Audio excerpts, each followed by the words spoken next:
Morning, everyone. Lots going on as usual. Today is Monday, April 7th, 2025, and our transport minister, Chrystia Freeland, has lied about excluding Teslas from the rebate programs. Apparently, Teslas are still eligible, and people have questions, but the minister in the caretaker role is staying mum about all of that. So it's weird, but our government is weird, and they behave in weird ways, and nobody ever holds them accountable. So just another one of those weird things that is stacking up.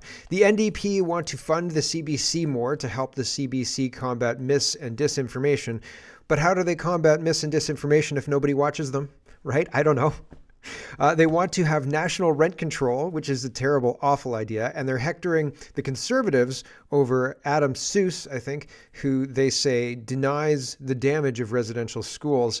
And the whole thing, the whole premise of the residential school thing is a lie in and of itself. And I think that it's interesting that the NDP are really, really leaning into that. We've got lots of election news looking at the Liberals and the NDP and the PPC and the Conservatives. So we've got lots of news there. But we have to start with tariffs. Trump is using the tariffs to position the United States in a strong position for debt renegotiation when a lot of their debt comes up for renegotiation. So that's what he's doing. The stock market is tanking. Also, I think that he wants to refill his national fuel reserves, and what better time to do it than when fuel is at historic lows, right? So we got to drive that price of energy down, right, as much as possible, and then refill the fuel reserves.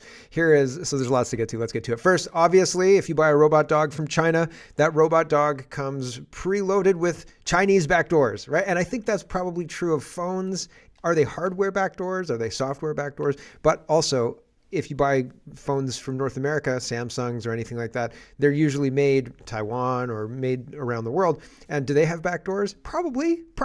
But still, this is one of the reasons why I would have a hard time going to bed with a Terminator robot hanging out in my house while I sleep, right? Like, even if it's supposed to be on my side, how do I know it's always on my side? How do I know a software update doesn't go haywire and the robot decides, sleeping humans are a threat, right? Like, I don't want to experience the oops on that one, right? Like, anyway, Beth says, many companies are starting to dominate. Many companies starting to dominate likely have CCP, so Chinese Communist Party, backdoors. If I were to speculate, Unitree robots confirmed. So here's the news about Unitree with their backdoor. Remote access backdoor discovered in Chinese robot dog Unitree Go 1. So what are they doing with that? It's probably fine, right? Bamboo Labs, 3D printing, DJI drones, and DeepSeek LLM. So that's the language model that's battling for supremacy against ChatGPT. But do you think they have Chinese backdoors? If they have Chinese backdoors, what do you think the Chinese are doing with those backdoors? And I think it's very interesting because this is another layer of politics that doesn't often get talked about, but it's very, very active. And all this tech that we use every day, including phones, why do you think there's always a camera facing up? Why do you think there's always a camera? Why do you think the selfie camera became a thing? I think personally that it's got an indexed time. It's got an indexed video of you reacting to news as you see it, right? And how valuable would that information be to a language learning model or AI that wants to understand humans, right? Wants to be able to predict humans' responses to certain things. So when you see shocking news or you get a shocking text, they can index your response to when you saw that piece of information on the screen, right? And then they can see how all these humans respond, and they have a huge data set to go through, right? It's like Facebook, but on steroids. How much do you want to bet? That's just off the top of my head, one thing they could be doing with it. Who knows what else they could be doing with it, right? And no wonder DeepSeek is so much better than ChatGPT. ChatGPT is getting in trouble because Sam Altman was using proprietary stuff to train his AI, and somebody thought that was not okay, like not above board. So they came out and like started trying to blow the whistle on it and so on and so forth. And, like where China can use proprietary whatever they want, whenever they want, and who's going to blow the whistle? The Chinese government? Like, come on, right? So difference of magnitude, right? Anyway, there's lots of other Canadian news to get to. I just think that it's interesting. And I think that it seems like it's far away, but it's not far away. It touches us all right now, right? Like a lot of the technology we use and take for granted is built outside of Canada, outside of North America even. And we don't have the expertise. Well, do we have the expertise to build it? Could we spin up a plant like tomorrow and make keyboards? No problem. Could we make computers? Could we make chips? Could we make a laptop? Right? Like, I don't know, right? With each thing, keyboards probably, laptop, ooh, maybe not, right? What are we importing from China to make those laptops? So can we stand on our own? It's interesting to think about. And as the world gets more complicated, the people who understand that they're training LLMs with time-indexed, real-time response videos from people's phones versus the people who don't know what LLMs are, the people who are training the LLMs are going to win, unfortunately, right? So it's very, very interesting. So we're not even on the board in this game of chess. Anyway, let's get to tariffs because they're as interesting as all this too. Camus says plans to implement sweeping content moderation powers for tech companies have been put on hold by the United Kingdom government as concerns grow that reintroducing speech controls could disrupt sensitive trade discussions with President Donald Trump's allies. The British government has been exploring a return to the abandoned legal but harmful proposal, a measure that would have forced online platforms to purge content deemed harmful yet not unlawful. But after internal pushback and a wary eye on Washington's stance, the idea has been quietly dropped. The original measure, introduced under conservative leadership in 2022, triggered significant dissent, including from within the party itself. Conservative leader Badenoch, then serving as business secretary, dismissed the idea, warning it could mean legislating for hurt feelings. The proposal was ultimately replaced with tools that give individuals more choices over the material they encounter online rather than imposing top-down restrictions. So they're backing off their speech moderation controls, et cetera, still not good enough, not near good enough. Here's the bloodbath that the stock market went through yesterday. Hong Kong lost 13.6%, Taiwan down 9.6%, Japan 9.5%, Italy 8.4%, Singapore 8%, Sweden 7%, China 7%, Switzerland 7%, Germany 6.8%, Spain 6.4%, Netherlands 6.2%, Australia 6.2%, France 6.1%, UK 5.2%, Malaysia 4.5%, Philippines 4.3%, India 4.1%, Russia 3.8%. Aren't there supposed to be huge sanctions on Russia? Saudi Arabia 3.3% and Turkey 2.8%. This is all minuses. They're all in the red that much. It's interesting, the minimal kind of response from these countries, like that's kind of just a normal kind of variance, right? 4%, 5%, none of that's getting out of normal. And a lot of these countries are relying on the United States, right? A lot of these countries are looking at this, and this whole structural change is going to really impact their business. Hong Kong in a big way, right? And then China as well, 7%. So here is Insurrection Barbie, and this is an interview on Fox News talking about how Trump's China tariffs could defeat them economically. So maybe, right? Here's this back and forth. Reagan, that is, all right, I'll defeat China, I'll defeat them economically, and I'll do it because they deserve it. Freebie. That is, their tariffs are crazy, they're stealing our businesses, they're stealing our data, they're stealing our information. Now take this. What do you think of that?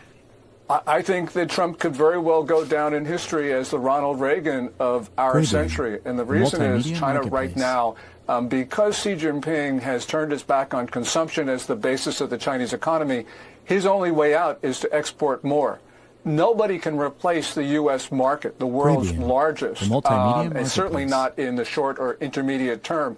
And Donald Trump's tariffs, when we're talking 65%, that basically closes off most of the Chinese, most of the American market to Chinese goods, which means that Xi Jinping now has no answers at all, and his economy could very well fail because of what President Trump is doing.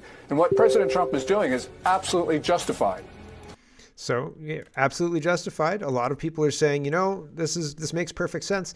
Here's inside paper. China's stock market crashes. Hong Kong stocks down 13.22%, marking the worst drop since 1997 Asian financial crisis. China's yuan slipped to its lowest since January. So this is Trump asserting himself and making moves that I said are going to have a material impact. It's going to change things.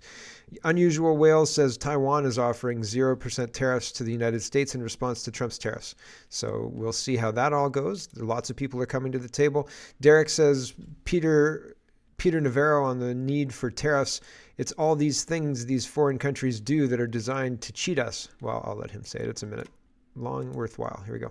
Yeah, I think we need American people to understand, and I think many of them do, why we have to do what we're doing. $1.2 trillion trade deficit. We've exported $18 billion worth of our wealth since China joined the WTO in 2001 by running these trade deficits. And we've given away our houses, our office buildings, our food supply, our farmland. That's got to stop. It's threatening our economic prosperity, national security. And the reality here is that institutionally, the international trade system is designed to cheat us. They have systematically higher tariffs on us, but more importantly, and far more importantly, it's the non-tariff cheating. It's the VAT taxes, it's the currency manipulation, the dumping, the export subsidies, the fake standards that keep our agricultural products out and keep our cars out of Japan. It's all these things that these foreign countries do that are designed explicitly to cheat us and are sanctioned by the World Trade Organization. So President Trump says no more, no mas, ain't happening on his watch. And that's where we're headed. We're heading towards a strong America that makes things again. So you see how it would be difficult for a president to walk in and do that. If Trump tried to do this in his first term, they would have tanked his presidency. And so he has a plan, it seems, to make sure this happens and stays after he goes, because it'll be just as difficult to go back because people will be working and people won't want to lose their jobs, right? NAFTA was sold as a benefit, as a boon to people, right? And did people see that boon? I don't know. Some arguments say, look at the stock market, look at everything, look at all the benefit we've gotten from all of this. It seems like they're washing tax money out of the United States to achieve other goals. It doesn't look like it's an America first situation. And so, and it looks like they use the American money to control other countries. So they use it as projection of strength as well. And I mean, money is projection of strength, but still, it's interesting to watch these changes happen, and they're happening fast, and it's going to be difficult to undo. So anyway, it's interesting. Here is Donald Trump talking about China. Here we go. Market has spoken when they look at the fact that we have $1 billion trade deficit. When you look at the trade deficit that we have with certain countries, way over $1 billion per country. But with China, it's $1 trillion. And we have to solve our trade deficit with China. We have $1 trillion trade deficit with China. Hundreds of billions of dollars a year we lose with China. And unless we solve that problem, I'm not going to make a deal. Now, I'm willing to deal with China, but they have to solve their surplus. We have a tremendous deficit problem with China. They have a surplus of at least $1 trillion a year. I think it's like $1.1 trillion. And I want that solved. And no other president's taken it on. I had to take it on the last time, and then we had a rigged election. No other president's taken it on. And so China is, they say the market's spoken. China is right now taking a big hit because everyone knows we're right. They have to pay tariffs because otherwise we have a surplus, and they have a surplus with us that is not sustainable. Mr. President. And we're talking about $1 trillion. You know that, right? We're not going to lose $1 trillion for the privilege of buying pencils from China. We're not going to lose $1 billion for the privilege of buying pencils from China. So somebody asked him, well, you hear the question. Can you say, did you agree to lowering tariffs for any of the countries that you spoke to today? So what you understand, Jennifer, you have to understand this. We have massive surplus countries that we're dealing with. We have massive deficits.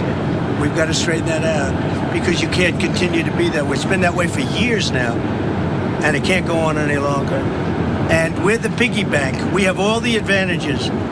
Forget markets for a second. We have all the advantages. We're going to straighten out. We're going to become a wealthy nation again. Wealthy like never before. And we're not going to let other nations that have been ripping us off, whether it's China or the European Union, with all of the European nations that have just it's been like a feast. Look, the European Union was formed for one reason. You know what that was? To rip off the United States. So put that in your bonnet. I hope you had a good flight. Have a good time. Thank you for your time, Mr. President. Put that in your bonnet. Okay. See you later. Have a good one.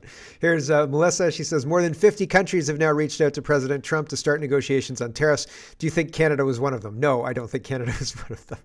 America AF says, liberals told me tariffs wouldn't work. This guy's saying, hey, Trump's plan's kind of working. Here we go. A minute, I thought tariffs would only hurt the United States. Why are all of these other countries already backing down? For example, Vietnam, we hit them with a 50% tariff on all of their imports. All of a sudden, they're ready to talk about reducing their tariffs on us down to 0. How about India? Same story. They're already talking about reducing or fully eliminating their tariffs on U.S. imports. Same thing for Israel. The 27 countries of the European Union have proposed lowering car tariffs and increasing purchases of U.S. energy and U.S. military equipment. South Korea is looking at trade concessions. Thailand wants to increase imports from the United States and decrease their tariffs on American products. The American worker has been getting taken advantage of for decades, and our so-called leaders have been allowing it to happen. All it took was one president that was willing to put America and Americans first. And side note, to the Democrats who say tariffs don't work, are you going to tell all these countries, why did they have such steep tariffs on us?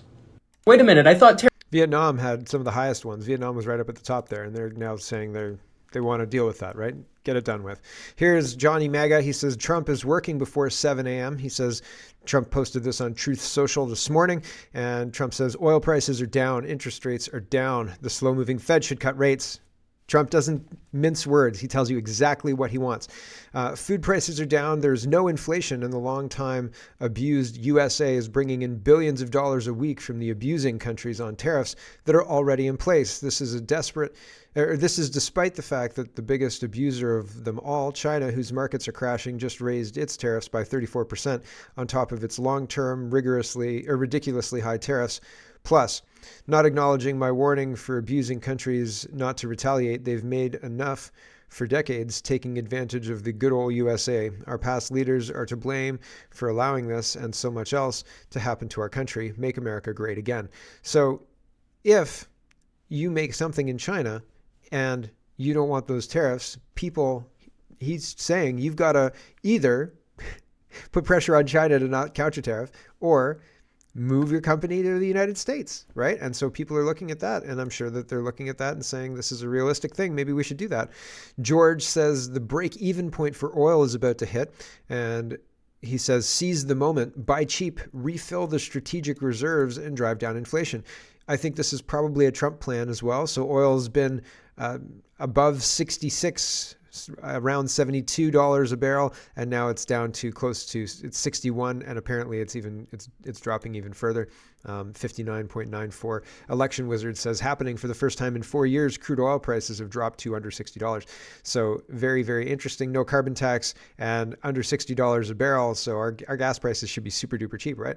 So not super cheap yet, but very, very interesting. This smells like Trump is strategically driving the price of energy as low as he can to refill the reserves while it's cheap, right? Buy the dip, baby. Gov.exe says, watch Mel Jolie says Trump's tariffs are attacks on the American people after saying Canada imposing retaliatory tariffs, are the best way to fight back. These people are either stupid or evil. Stupidly evil. Okay, here we go. In Canada, what we've said is we take stock of what the U.S. has done, and at the same time, we know that the relationship will never be the same again. And that's my message to Europeans. The relationship with the U.S. will never be the same. They want to do things differently. We're the biggest client of the U.S. by far. We buy more from the U.S. than the UK, France, China, and Japan combined. So for anybody that has been in business before, when you treat your client, your best client, the way we've been treated, well, of course, it means that you want fundamentally to change the way you're operating. What we've said is we understand that President Trump is taking decisions for his own administration and his own people, but he also respects strength. And we've made sure that there were counter tariffs on American products back in Canada. We are now at $60 billion worth of counter tariffs. We announced new counter tariffs on auto yesterday because we think that it is ultimately the best way to get to a good deal eventually. We're putting maximum pressure on the Trump administration, and at the same time, we are finding off-ramps. And the only people on earth that will be able to really have President Trump change course are the Americans themselves. And the Americans now understand that tariffs are a tax on them. I don't think that Mel Joly understands the game Trump is playing. Trump is explaining what he's doing, removing the trade deficit as he views it, and Canada escaped a lot of these reciprocal tariffs. The tariffs that are currently on are the steel, metals, things like that. So all the stuff that has to do with the border and fentanyl and Chinese dumping of steel, things like that. And so it just seems disingenuous is not the right word. It always seems like Mel Joly is treading water barely able to put out a coherent answer for her responsibilities. It doesn't seem like she's got this well in hand. It seems like she's scrambling and doesn't understand the game that she's actively participating in, right? Trump has said a couple of times, this is what we're doing. And Mel Joly is not fixing the things that she needs to fix in order to find balance and stability in Canada, right? Like, what's happened has happened, and it doesn't look like we're going to have the clout to change it, because look at what's happened to the rest of the world. So we have to adapt, and counter tariffs aren't going to do it. Counter tariffs aren't going to help us adapt faster. It doesn't work. Renegotiating, fine, sure. Trump's already said that after the next election, going to renegotiate. So all of this is bluster, and it seems like they don't know what the heck to do. So they're doing what worked last time, and they don't understand the game that's going on around them. Andy Lee is talking about China. This is in the counter tariffs area because it has to do with fentanyl and all the rest of that kind of stuff. The government's trying to play down the amount of fentanyl that is coming through Canada, but Andy Lee's got some pretty robust data talking about how there's a lot of fentanyl being the precursor chemicals are coming in. Our governments are looking the other way, and that's the real problem. It's not the fentanyl pills coming across the border. It's a whole order of magnitude different. Andy Lee says, here's the thing about Brookfield not paying taxes. Hold on. Maybe this is this one here. RCMP maintained a memorandum of understanding with the Chinese government's Ministry of Public Security, which was in effect until 2021. The partnership resulted in MPS officials stonewalling us while precursor chemicals flooded our country. And she continues, almost 100% of all fentanyl precursors seized by the CBSA at the border are from China. So when the U.S. is talking about stemming fentanyl supply, they aren't talking about pills. They are talking about getting serious about cracking down on precursors that are slipping in. This is in January. This is in January of this year. And Andy Lee says, can someone throw this over to these people since they want to know about fentanyl so badly? Naturally, like many of the paid professional pundits, he's blocked me. And me too, right? So, and it's very, very interesting. And there's a Mark Carney connection. This was just going to bridge into the Liberals and election stuff. But this is the Mark Carney so we're not taking fentanyl seriously, and our government is not playing the correct game with respect to the response to Trump's tariffs. And so we're going to be harmed by this. And then let's move on into the Liberals and what they're doing and what they're up to. And Andy Lee says, here's the thing about Brookfield not paying taxes. The company partners with entities that receive your tax money as investors. Then they use offshore tax havens to avoid paying their share of taxes while saying it's for your benefit. Funded via the Canadian Growth Fund, right? So Canadian government is getting money in there. The Canadian Growth Fund is an NGO. Andy Lee continues, she says, I'm not saying this is a bad project, just that there's nothing in here about Brookfield being a partner. So it says Deputy Prime Minister visits Entropy's Glacier Clean Glass Project, a recipient of the Canada Growth Fund's first carbon contract for difference. And it says in December 23, the Canadian Growth Fund announced a $200 million direct investment in Entropy Inc., as well as the world's first carbon off-take agreement. The Canada Growth Fund will purchase up to 185,000 tons per year of carbon credits for 15 years at an initial price of $86.50 per ton. I think that Entropy is owned by Brookfield. That's where the Brookfield connection comes into play. And Martine Kerr says, decimating our economy to create possible negative carbon asset that they can sell to China or big polluters to offset their emissions. Can we say conflict? And Andy Lee says exactly right.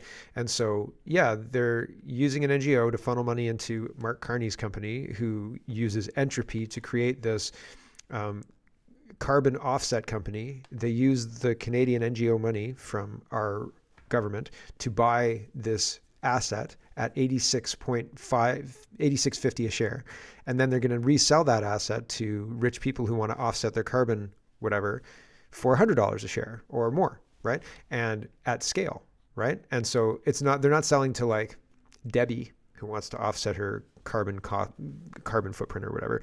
They're selling to cooperators. They're selling to Sun Life, right? And they're selling for all the employees. Oh, you have 100 employees who fly regularly from Toronto to whatever.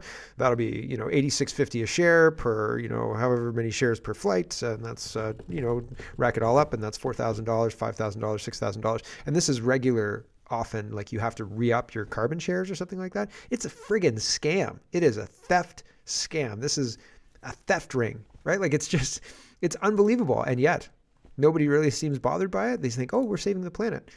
Whew. We have been lied to. Okay, let's talk more about China. The precursor chemicals, the government looking the other way. Paul Chiang saying, wouldn't it be great if you kidnapped my opponent and took him to the Beijing field office? You'll get 100,000 Hong Kong bucks or $1 million Hong Kong bucks. And so, right, people said, hey, that's not cool. You can't advocate for having your opponent kidnapped in a political race in Canada yet. But evidently you can. And really nobody seems to care all that much about it. Ryan Garrettson. So they've replaced that guy with this guy. Ryan Garrettson says, here's Paul Chiang's replacement for his liberal riding. It's Peter Yen, singing a ballad for the CCP while in uniform. Does Mark Carney approve this new candidate? Here we go.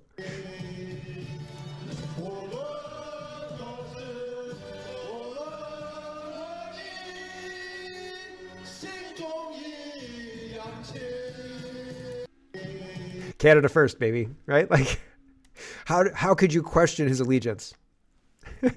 Holy cow, says Dean. Carney replaced one Chinese government spy cop with another Chinese government spy cop. Liberal Markham Unionville candidate who replaced bounty hunter Paul Chiang salutes the People's Republic of China flag in 2016 at Queen's Park. Both Paul and Peter were YRP Toronto police officers. Huh. You don't say. It's so weird. Right? And Mark Carney approved this one? Huh. You don't say. So weird. Here's Mark Carney. He says, I just spoke with Prime Minister Keir Starmer. We're both determined to strengthen the trade, security, and economic relationship between Canada and the United Kingdom at this consequential time for our nation. Partnerships with long-standing, reliable allies matter more than ever, he says. Sure, I guess. I don't trust Keir Starmer or Mark Carney. Neither one of them. I could trust at all. I don't trust them at all. And so it's interesting. I feel bad for the United Kingdom. Like I felt bad for them because they were entering the trap of Justin Trudeau that we were it seemed like we were just exiting, but I was wrong. I was really, really wrong. We're being played, and it looks like they're going to replace Mark Carney or Justin Trudeau with Mark Carney, and we're not going to get any movement or anything like that. But regardless, I don't trust either of these people. They both seem to be destroying their countries that they represent.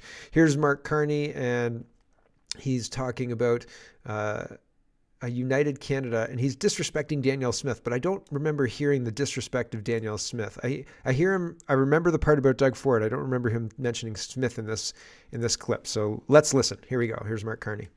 We're fighting the Americans in the pocketbook. We have retaliatory tariffs on them. We just hit them again in the auto sector. We're fighting them on Fox News, which is what they understand.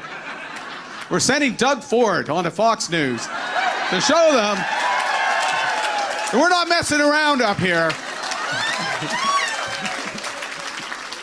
And we're going to send Danielle next. Maybe we won't send her. Maybe we'll send Danielle. No, maybe we won't. We won't send Danielle. Okay, there it is.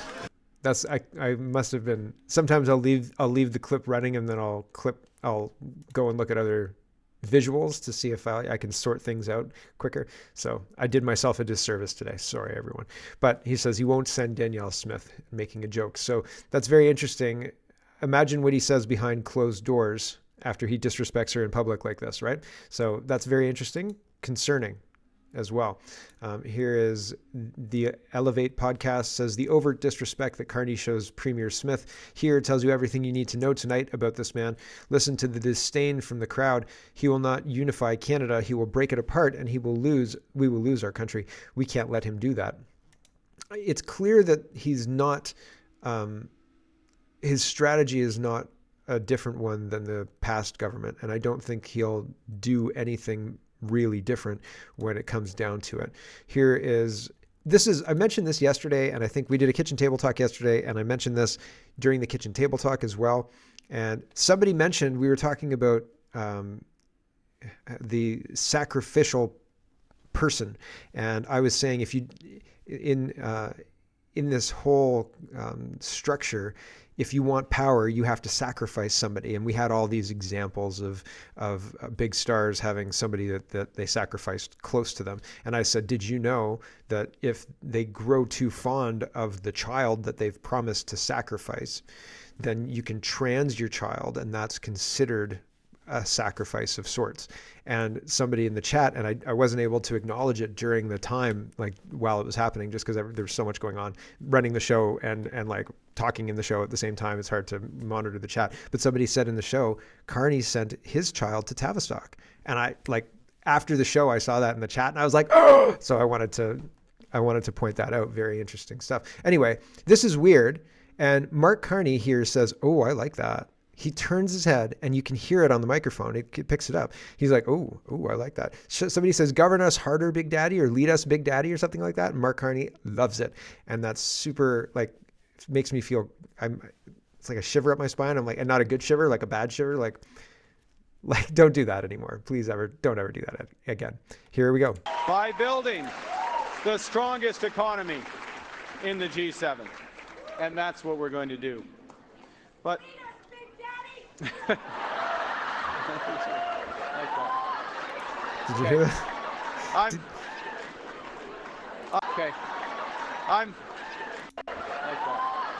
Right there. He says, oh, I like that. I like that. And then he talks about how he's going to go that way when he leaves. I'm supposed to go back the way I came in, but I think I'm going to go back that way. We are passionate. There was a bit of passion. Nope. No, thank you. Here is Mark Carney talking about how he offers pro bono, that means free advice to politicians so that his company, Brookfield, could benefit. Here's his explanation of that.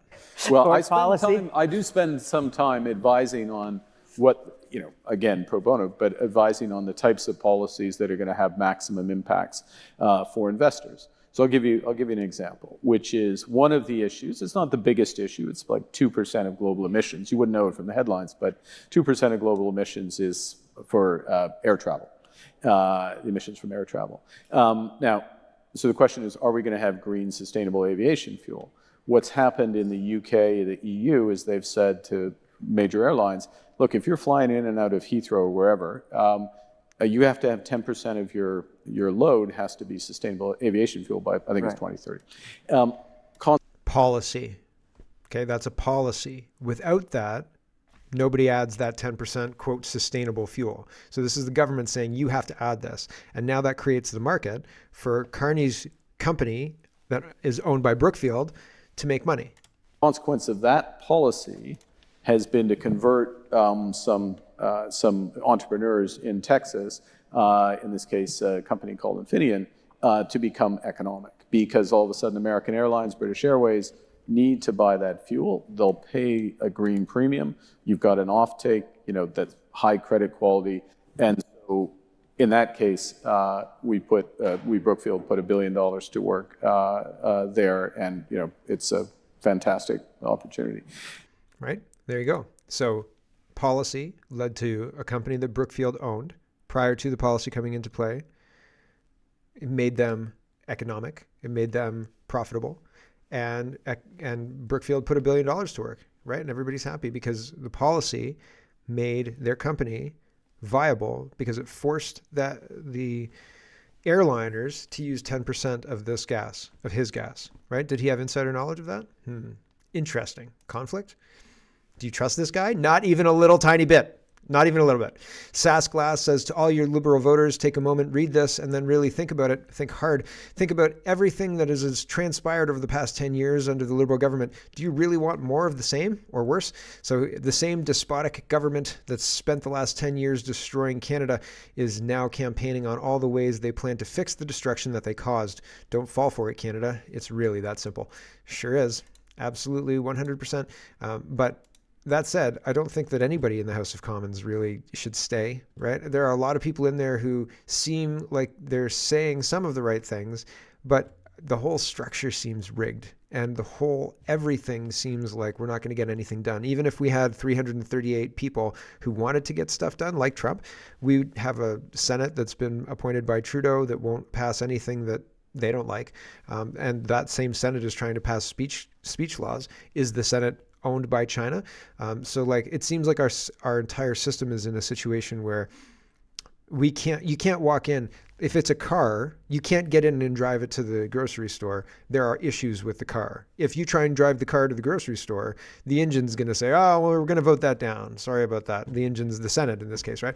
Oh, we're going to vote that down. Well, we can't stop funding Global Affairs Canada and their lesbian trans operas in Australia. We can't stop funding that. That's a bridge too far. And so we're going to be stymied for a long, long time to fix this problem, regardless of who gets in, unless they're willing to do some drastic reforms. And that drastic reform is going to be attacked by the media. It's going to be attacked by the Senate. It's going to be because the media and the Senate has a vested interest, financial, to keep things as they are. Just like you're watching people fight back against Trump, even though the United States, it's an unsustainable path and will lead to the destruction of the United States, people are still attacking that, whatever Trump's doing. Same thing, if people here tried to genuinely fix the problems, all of the stakeholders that make all the money now will stand up and say, you can't do that. This is intolerable. You're going to kill people, right? And it's like, well, okay, like, sure, I guess. But they don't want any change because change represents a threat to their cash cow, basically. It's you killing their golden goose in front of them, in public, right? And that's egregious, right? That's why they lose their minds. Blacklock's reporter is reporting Chrystia Freeland, who's the transport minister, I guess in the government in caretaker mode. She says she had said previously that Tesla was removed from eligibility for our green rebate program. But BlackRock says Chrystia Freeland faked the election claim to Toronto Sun and CBC News that she was freezing Tesla rebates to punish the United States. Tesla remains on the eligibility list. No comment from the Transport Canada, or no comment from the minister. So I'm not shocked by any of this, but it's one of those situations. Here is Mel Jolie talking to Michael Chong about the Chinese targeting of him and his family. And this goes to, will the Liberals keep you safe? Will the Liberals put you before China? And the answer is emphatically no, they won't. And it's funny because she's kind of scrambling here and she calls him my dear Michael, like Cher Michael, but she doesn't say Cher Michael. She says it in English, so it's weird. Here's just a weird, awkward exchange that shows the Liberals don't care and they won't care and they're not going to change. Okay. And I don't believe any of the polls anyway. Here we go. When did you first find out that a PRC diplomat was targeting me and my family? I've learned it through the news. Why is this diplomat still here? So I knew you would be asking me this question because it's a valid question. Yes, and, it really is. Just to go back a second, I can only imagine the shock, the pain, the worry that you've gone through, dear Michael, due to the targeting of your family and loved ones. And so, as I mentioned earlier, on a personal level, and, as foreign minister, I take this extremely seriously. You've asked me questions regarding foreign interference in the past. I've always said that, of course, we would never tolerate any. And second, we would make sure that, if there was any violation of the Vienna Convention, we would take action. Minister, Article 9 of the Vienna Convention is clear. I will just, if I can. I've heard your answer. It's no, but I'm not finished. Well, why is this diplomat still here? Article 9 of the Vienna Convention is clear. Article 9 says that the government can declare a diplomat persona non grata for no reason. The article is clear. Like, you don't need a reason. Anyway, she basically, he's saying you don't give answers. You just sit here and talk and say things that don't matter. And that's true. She gives another 30 seconds of really bullshit that just doesn't matter. And that's, again, how they approach diplomacy. That's how they approach negotiations. That's how they approach everything, right? And it's so frustrating after years of this. And the media carries water for them. Bloomberg is a personal friend of Mark Carney's, but BNN Bloomberg is reporting Canadians more likely to trust Mark Carney to keep campaign promises than Pierre Poilievre, according to a Nano survey. I don't believe any of it. They're lying liars. They're lying liars. Absolutely.